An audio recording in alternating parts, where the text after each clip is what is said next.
الشيخ اروح انا قال لنا التلفزيون وراك راه يعني ندور هنا ما ها ندور كنت نخدم مع دخل الاجتماع قلت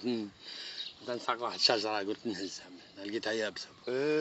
يلا دهم معايا هذاك لو شوي دوك نهبط ندير قهوه انت اسمع والله ندهمي معايا اسمعني والله ندهمي معايا 5 دقائق دهمي شوف اروح نقول لك اسمع اصبر والله يا الشيخ لنا والله يغبط دهمي والله ندهمي معايا الشيخ اروح نقول لك حب وحلت بنهار نبغيك كان عليا انايا تاع لا نبغيك انا ثاني ولا لا نبغيك خارج واحد برك مول الحال خارج على الله والله ماني مش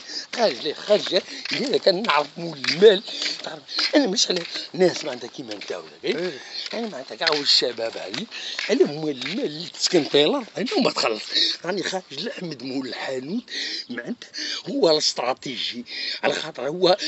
ما كبر مال وما يخلصوش معناتها باغي نهبط عليه بشاقو باش نخلي عبره المول باش مول المال تخلص على خاطر هو عنده خيط مع العسكر معناتها قوه وعندهم يدوا الارض وما يخلصوش ويسكنوا فيها من العراقه للرواقه للكحلان من هذا احمد تاجر معناتها وبني مصاب ويعرفوا الله الدور تخلصوا 70 مليار قلت لهم على خاطر محمد رابح من الكحلان خايفين ويعطوا لهم راوي ويخلصوه ويعرفوه والشيخ ما يعرفوش معناتها عرضوا معناتها يعرفوا الدور انا نعرف الدور خارج لي هو بالشاقور هذا بدل باش نهبطوا على مخه باش يخلصوا بال10 ملايين الارض هذه